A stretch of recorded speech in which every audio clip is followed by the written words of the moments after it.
días, dominicanos, dominicanas, ciudadanos, ciudadanas del mundo. Julio Martínez Pozo. Los comentarios de los temas más importantes en el programa de mayor influencia de la radio y la televisión nacionales y de todas las plataformas digitales. Buenos días al equipo del Sol de la Mañana, a las audiencias nuestras, a la de Sol, a la de Telefuturo, nuestro canal de YouTube, todas nuestras plataformas. Vamos a identificar de inmediato los temas que nos proponemos abordar en el día de hoy. La Iglesia, Trump y el futuro de Occidente. RD penosamente fraccionada ante la estampida inmigratoria haitiana, y eso se refleja en varios aspectos. ¿Qué hacer con el atolladero de la nueva Cámara de Cuentas? Quiero hacer llegar mi abrazo solidario a Elías Barreras Corporán, a toda su familia, por el lamentable fallecimiento de Alexis Corporán, hermano de Elías Barreras Corporán. Es decir, que a toda la familia Corporán, nuestra solidaridad. Elías era promotor artístico y estaba dedicado a distintas actividades. Así es que nuestras condolencias por este lamentable fallecimiento de Elías, el hermano de Elías Barrera Corporán, Alexis Corporán. Señores, miren, les hablaba de temas que para mí están muy relacionados. La iglesia de Trump y de el futuro y del futuro de Occidente. Son temas que están muy relacionados. Se produjo la despedida del Papa Francisco, que fue sepultado el pasado sábado con concurrencia de jefes de estados de los distintos continentes del mundo. Y bueno, esto ahora nos deja a nosotros ante el planteamiento de qué va a pasar en lo inmediato con el futuro de la iglesia. Francisco fue escogido por un colegio cardenalicio conservador. Ese colegio cardenalicio conservador estaba integrado en su gran mayoría por electores que habían sido escogidos por Benedicto XVI y por el Papa Juan Pablo II. Es decir, como una mayoría de cardenales conservadores escogieron como papa a un cardenal que venía en una línea distinta, en una línea que pudiéramos decir de avanzada. Bueno, sencillamente porque la iglesia también es racional y la iglesia en cada momento se plantea qué se espera de ella. ¿Qué se espera de ella? Entonces, no quiere decir esto que necesariamente porque ahora la mayoría de los cardenales electores sean cardenales escogidos por Francisco, no quiere decir que esos cardenales necesariamente vayan a buscar un papa como Francisco. Yo creo que van a tratar de buscar un poco más de equilibrio, porque se trata también de mantener a la iglesia unida. Entonces, hay un tema que afecta mucho esa elección interna. Hay un tema que afecta mucho esa elección interna y que afecta mucho las pretensiones conservadoras. No es que solo pudieran estar en minoría en el colegio cardenalicio, a menos que no ocurran cosas que la transformen como intervenciones externas a las que nos hemos referido con el Red Hat Report, por ejemplo, sino que no se trata solo de la cuantía, de cuántos somos conservadores o cuántos no somos conservadores. Es que el conservadurismo en estos momentos tiene, digamos, una negatividad planteada por el liderazgo de Donald Trump. Fíjense que Donald Trump gana unas elecciones en una etapa que está marcando un auge de las ultraderechas. Está marcando un auge de las ultraderechas, que eso no es necesariamente conservadurismo, porque el conservadurismo no es ultra, pero pudiéramos decir que está más cerca del conservadurismo. Entonces, con esa negatividad que representa en estos momentos el liderazgo de Trump, nada que se escoja va a querer parecerse a Trump, porque se trata de un líder del que ni siquiera quienes votaron por él se sienten orgullosos en estos momentos. Si con los demócratas, digamos, se había producido un gran desprestigio por su priorización en una agenda que no tiene que ver nada con el desarrollo de una sociedad, sino con temas de género, con temas sexuales. Con la priorización en eso, se relajó mucho el liderazgo demócrata. Asimismo ha ocurrido, pero a la inversa, con el liderazgo de Trump. Al actuar de manera tan atropellante en todo lo que se plantea hacer, nadie quisiera emular eso. Nadie quisiera emular eso. Occidente tiene dos columnas. Dos columnas. Una columna es Estados Unidos y otra columna es el Vaticano. Porque desde ambas se alimenta el factor cohesionante de Occidente. En el caso de Estados Unidos, desde la óptica del protestantismo, fue una sociedad que se proyectó como una sociedad escogida por Dios, predestinada por Dios. Y desde la óptica del protestantismo creó las bases del desarrollo del capitalismo. Pero siempre desde esa óptica, tal y como la describe Mark Weber. Entonces, en la otra esfera está el catolicismo. Está el catolicismo representado por el Vaticano. Dice Emmanuel Todd en La derrota de Occidente que el vacío religioso es la última verdad del neoliberalismo.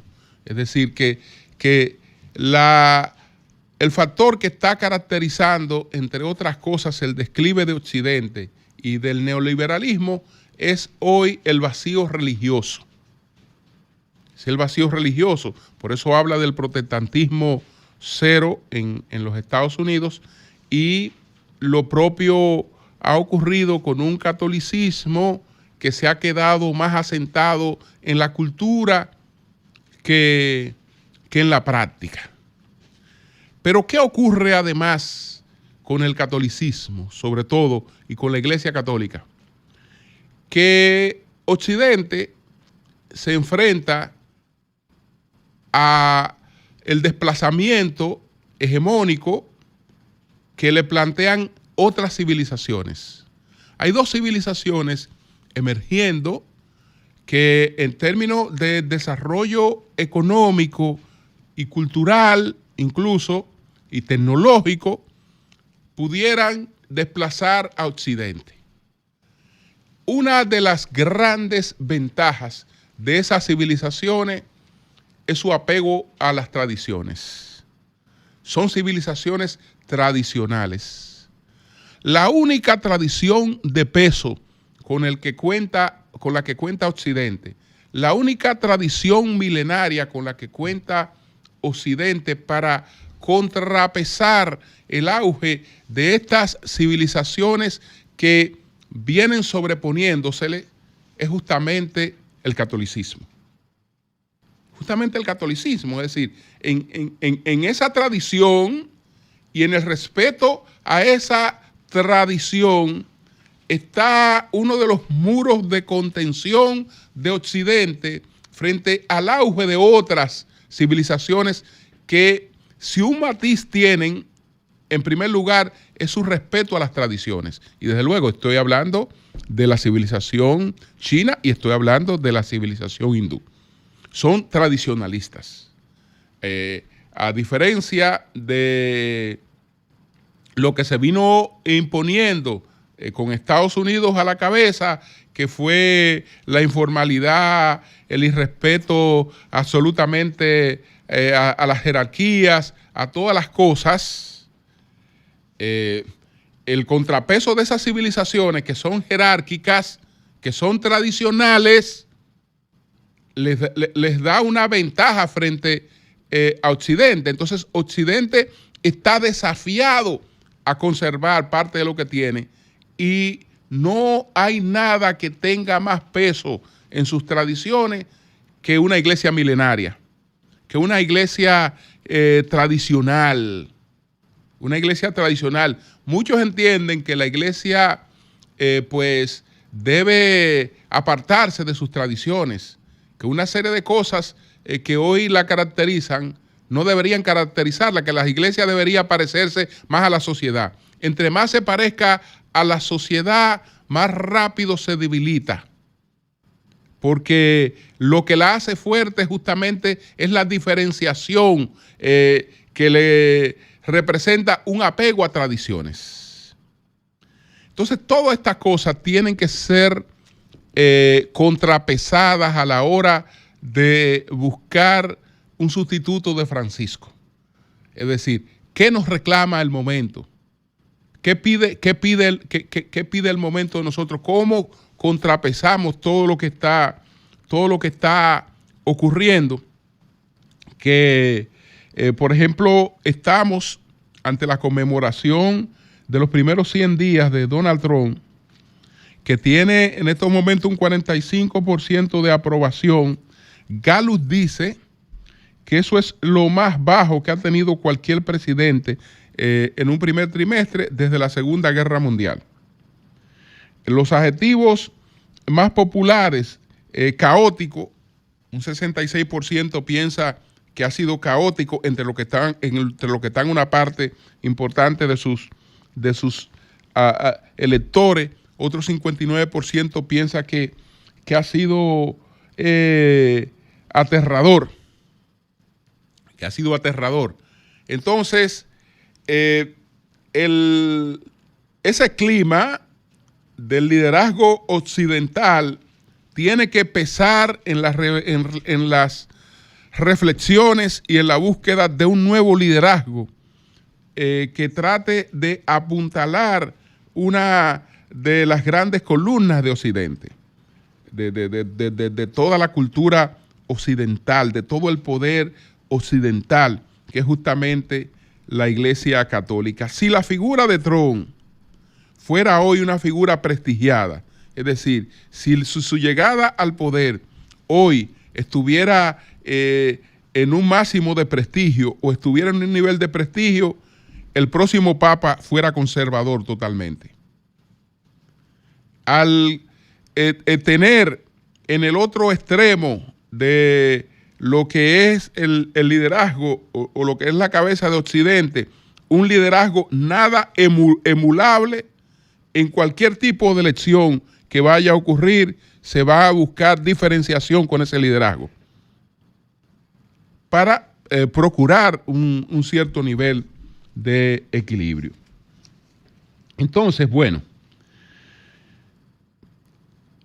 nosotros, y ahí ya estoy pasando a otro tema, estamos penosamente fraccionados con el tema de lo que representa esta estampida inmigratoria.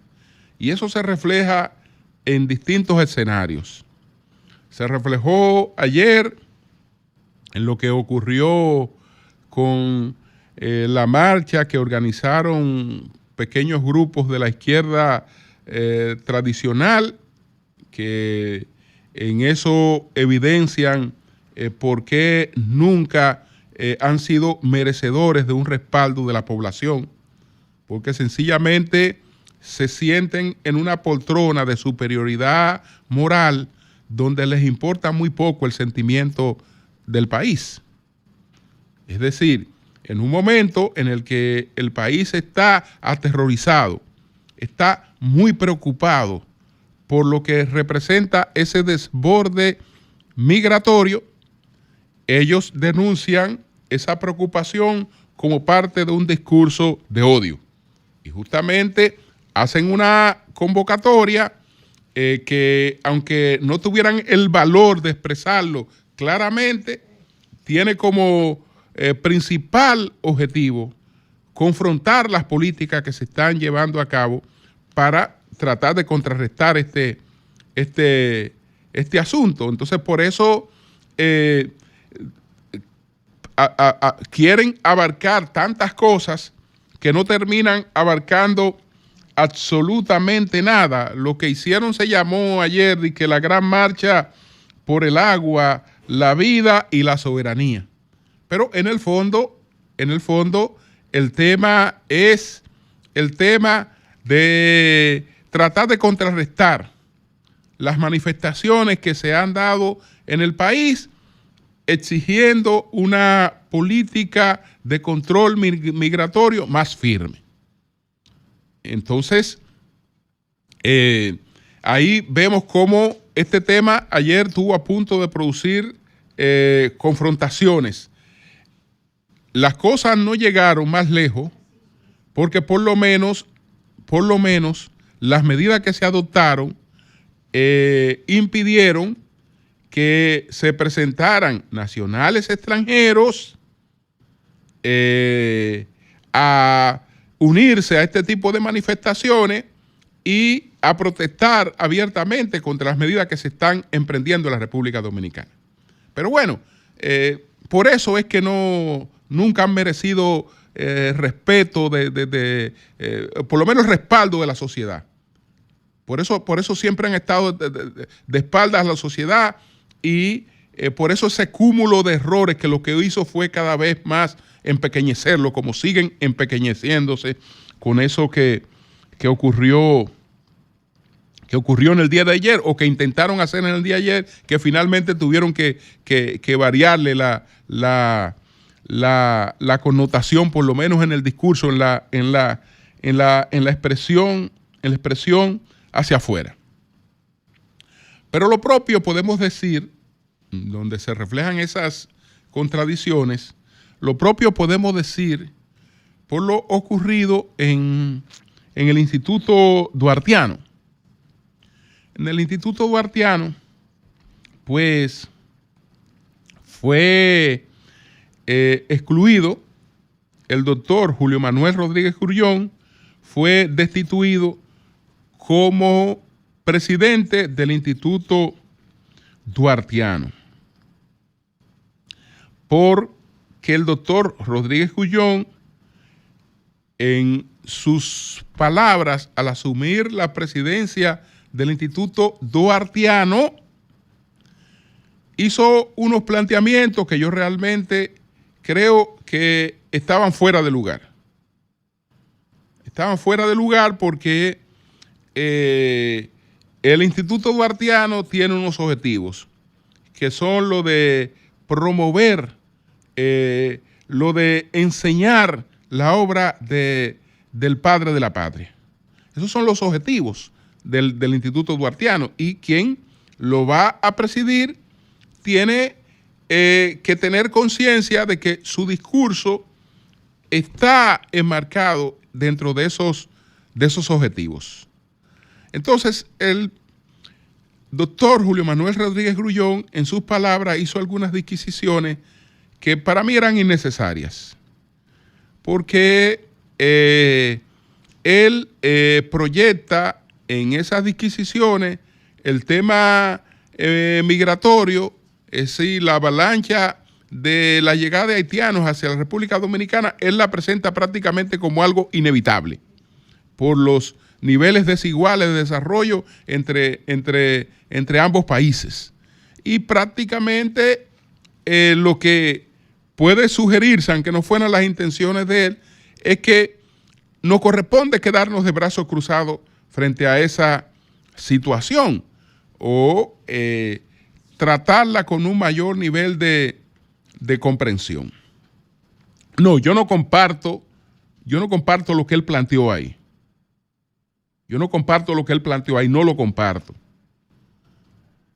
Ahora bien, lo que sí quiero dejar claramente establecido es que el doctor Julio Manuel Rodríguez Grullón es un hombre honorable, es un dominicano honorable, con una trayectoria que no la puede arruinar un discurso, aunque el discurso haya sido inapropiado, aunque las palabras hayan sido, digamos, inadecuadas para el contexto en el que se producían.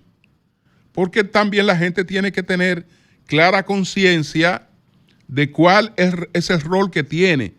Incluso hay gente, usted puede tener ideas que le son propias, pero cuando usted está al frente de una institución, usted no está hablando de sus ideas.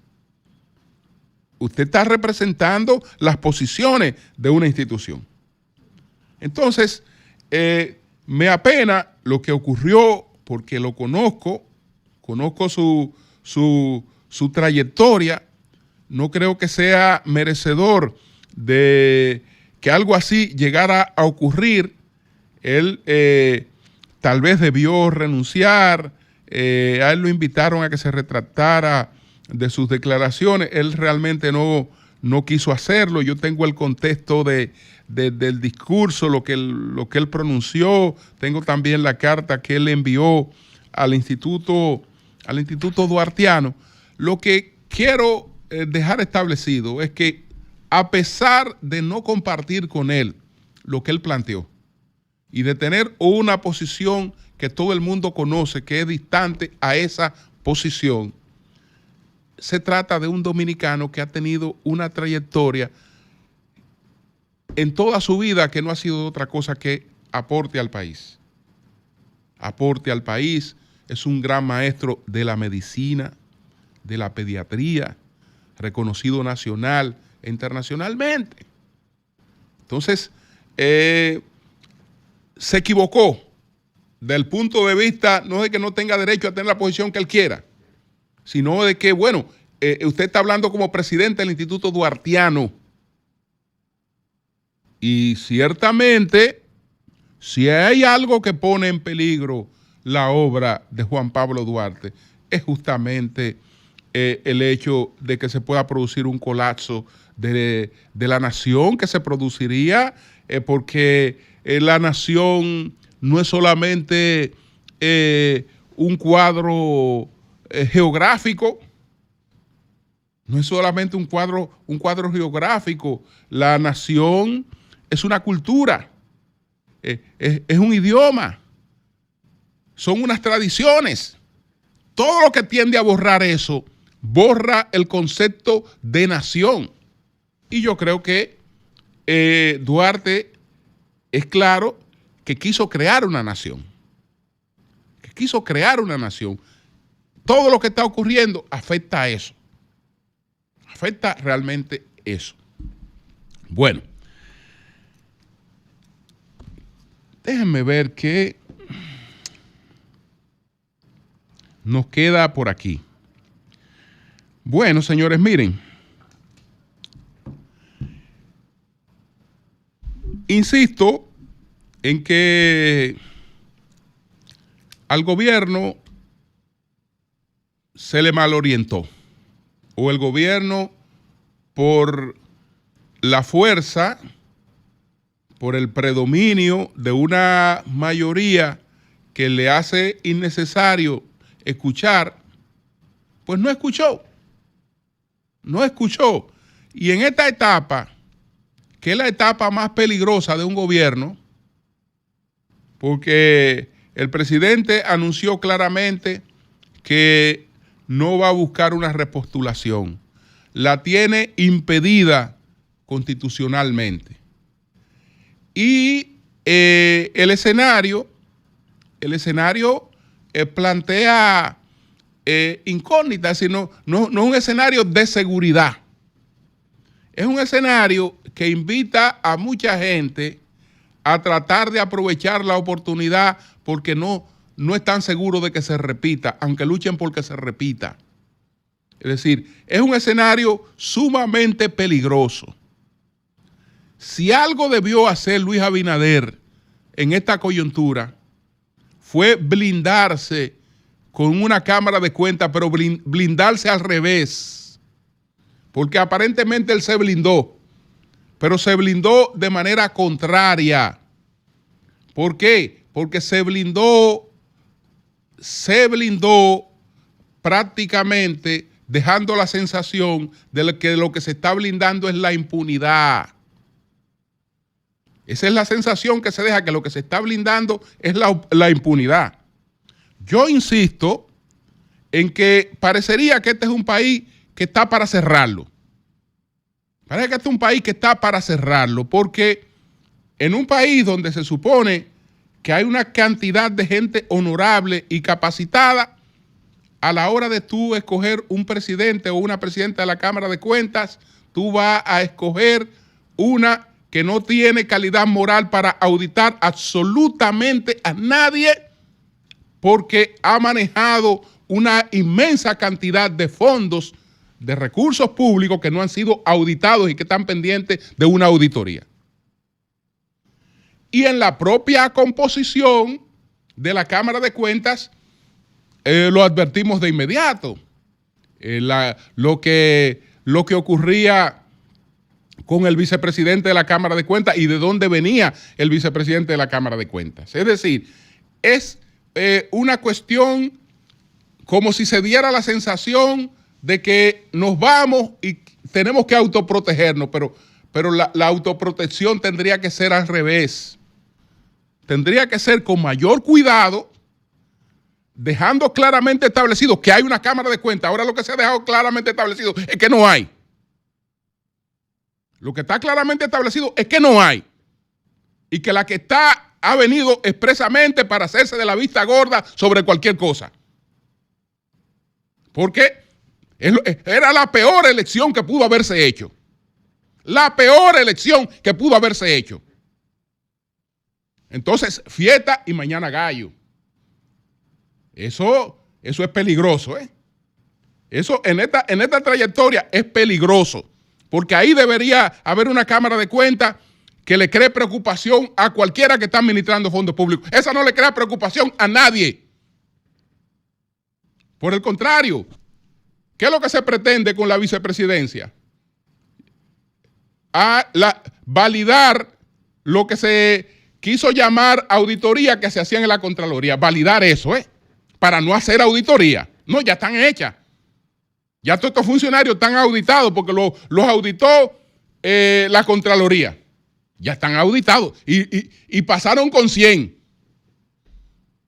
Pasaron con 100, ya están auditados. Vamos a validar y vamos a avalar eso. Un absurdo total, un absurdo total. Pero bueno, yo creo que la señora Emma Polanco debe pedir de inmediato una licencia como presidenta de la Cámara de Cuentas, hasta tanto su gestión no sea auditada. Y deben pedirle que pida su licencia sin disfrute de sueldos.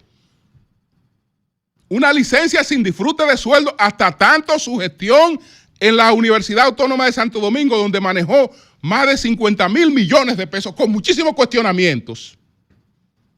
Hasta que esa gestión no sea auditada, debe pedir una licencia sin disfrute de sueldo al frente de la Cámara de Cuentas. Y el gobierno no debe ser indiferente frente a eso, porque fue el gobierno que la llevó ahí. Y como la llevó ahí, debe pedirle que pida la licencia para que pueda ser auditada su gestión en la Cámara de Cuentas, su gestión en la UAS, que son dos auditorías, repito, que son imprescindibles, impostergables. La gestión de ella, que debe estar bajo licencia inmediata, sin disfrute de sueldo, hasta tanto su gestión en la Universidad Autónoma de Santo Domingo sea auditada. Que probablemente lo que va a proceder después de esa auditoría es su renuncia como presidente de la Cámara de Cuentas, que estoy casi seguro de eso. Su renuncia. Porque todo el mundo sabía que no calificaba para estar ahí. Por las denuncias que hay sobre muchas cosas que pasaron en esa gestión. Y entonces, ver una serie de precauciones, porque el país sabe cómo se amarraron una serie de cosas ahí. Y lamentablemente, estos son los errores que después se terminan pagando caro en el futuro. Cuando el tiempo se termina y ya no hay manera de arreglar las cosas, llegan las cuentas. Y las cuentas son muchas veces producto de este tipo de errores que se llegan a cometer sin que nadie se explique por qué había que llegar hasta ahí. ¿Por qué había que llegar hasta ahí? ¿Por qué había que llegar a este absurdo? A esta inmoralidad. ¿Por qué había que llegar hasta ahí? Cambio y fuera.